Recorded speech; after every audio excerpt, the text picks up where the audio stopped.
What if I told you there are things in your home right now that could be pushing away the blessings of Allah and silently inviting shaitan in?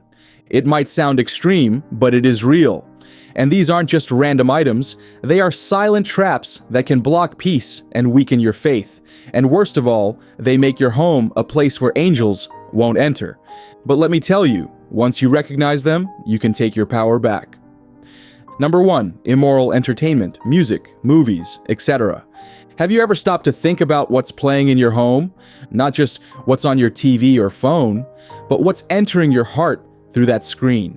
Yes, that catchy song and that harmless Netflix show that you are watching is taking a toll on your life. Because today's entertainment industry glorifies everything Islam warns us about. Sexual sin, foul language, arrogance, disrespect toward religion. It's not just there, but celebrated. They are just getting sold to us for fun, as normal, and as freedom. But the Prophet Muhammad said it clearly. Among my followers will be people who will make illegal sexual acts, alcohol, and musical instruments lawful. Sahih Bukhari. Let that sink in. He didn't say society might change. He said that means his followers would start thinking such acts are okay. And what is even worse is the fact that we don't realize it. You're humming the lyrics, laughing at scenes that mock morality, and teaching your children the same. And now they know more about celebrity lives than the lives of the prophets. And shaitan, he's smiling at your loss. But trust me, there's a chance for a shift. The moment you remove immoral entertainment from your life, that darkness will slowly go away from you. Your home will feel different while your heart feels cleaner. And trust me, there will be a shift in the energy that surrounds you. Now it is your turn to create space for peace and the Quran. Number 2, haram items, alcohol, drugs, gambling tools. You may not drink it, you may not use it, but if it's sitting in your home, you will start losing in life. We're talking about alcohol, drugs, vaping tools, weed, and gambling cards that you sometimes keep for decorations. And believe this, shaitan doesn't need you to consume it. He just wants it to be close to you, because the moment something haram becomes normal in your space, your spiritual defenses start to drop. And Allah says it in the Quran this way, "O you who believe intoxicants, gambling, are filth from the handiwork of shaitan, so stay far away from them so you may succeed." Surah Al-Ma'idah 590. These things carry a dark energy that will invite chaos, arguments, and stress into your life. Then it won't take much time till the light in your home starts to fade. But when you choose to get rid of them, that's power. That's faith in action. Just imagine your home becoming a place where angels love to stay, where the mercy of Allah flows freely, and where hearts are clean and temptation can't survive. That is what you should look forward to.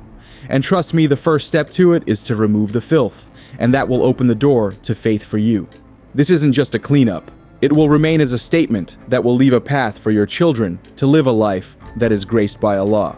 Number 3, pictures or statues of living beings. You walk into your living room and the walls are filled with portraits, framed art, and animal figurines on the shelves. It seems harmless, right? But the Prophet Muhammad gave us a warning. The angels do not enter a house in which there are images of living beings. Sahih Bukhari. And there is nothing more or nothing less. No angels, no blessings, and no mercy. So where angels refuse to stay, guess who has no problem walking in? Shaitan. You may not bow to those images or worship those statues, but their presence itself will block the spiritual light from entering our homes. These pictures, drawings, sculptures, and posters become barriers between us and the mercy of Allah. Islam doesn't just protect us from open sin, it protects us from the things that lead to it. And in many cultures before us, it started with images and ended in idol worship. That family portrait or that statue in the corner, or maybe that painting of a lion on your wall, it may not seem like a big deal, but think about what is at stake for you. Maybe the peace you've been asking for was blocked by them. So don't think twice before removing these things. It is more than just cleaning the room. It should be a spiritual cleansing where you make space for Rahmah and His mercy. A home without these images is a home where angels feel welcome, where shaitan can't breathe.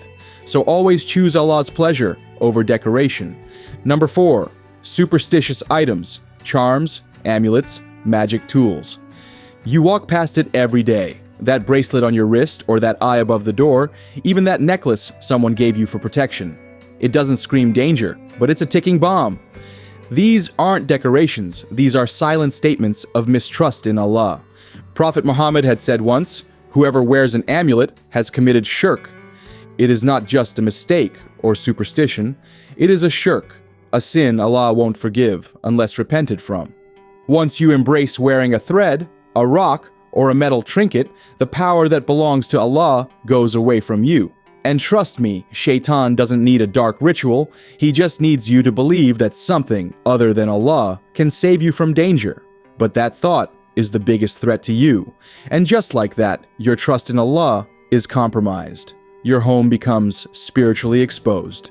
Not because you intended it, not because you believe in magic, but because somewhere along the line, a charm or a symbol started replacing the trust that should only belong to Allah. But here's where everything can change. The moment you cut that string or break that bracelet and throw it in the trash purely for the sake of Allah, just like that, you have to make a statement by declaring with your heart and action. That's when the darkness begins to lift, and that's when peace flows back into your space. And it is your responsibility to teach your children early that protection doesn't hang from your neck or sit on your wall. Now, take a moment and ask yourself, what's hanging in your house? And think if it is worth the risk. Number 5, neglecting prayer and Quran. It's not something you can touch or something that is sitting on a shelf, but the absence of it can bring hell to your house.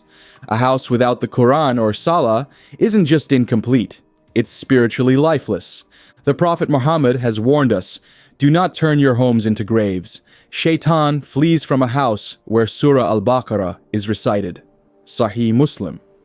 A home without the remembrance of Allah is like a grave, where it is dark and empty. And that is where Shaitan wants to be. And he won't get into your house by breaking something. Your silence itself is a warm welcome for him. But let me tell you, you have the power to flip the switch and make things right.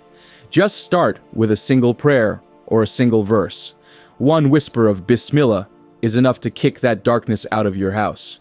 In a matter of time, your home will begin to breathe again, where the darkness will lift, and the light of Allah will fill the space. That is how the angels will return to your house. All you have to do is play the Quran in the background and recite Surah Al-Baqarah, even one time a day. Let your children see it, hear it, and feel it. And what they witness now, they'll carry for the rest of their lives. A place where Shaitan cannot stay, peace will stay, and mercy rains down. So don't wait, bring the Quran back, and take Salah back, then bring your home back to life. So now you've seen it, 6 silent destroyers that could be living in your home, stealing your peace, blocking your blessings, and opening the door to Shaitan without you even realizing it. And believe me, when I say this, you don't need a haunted house to feel haunted. You don't need to see Shaitan to be affected by him. All it takes is neglect.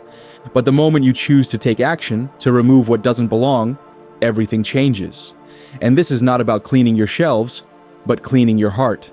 It's about building a space where the mercy of Allah flows, where angels feel welcome, and where your soul finds rest. Because you have the power to create a home that's not just beautiful on the outside, but glowing with faith on the inside. So what kind of energy is your home holding right now? Answer in the comments. For more refreshing content, subscribe to our channel. Till we meet again, pray and believe in those prayers. May Allah bless you.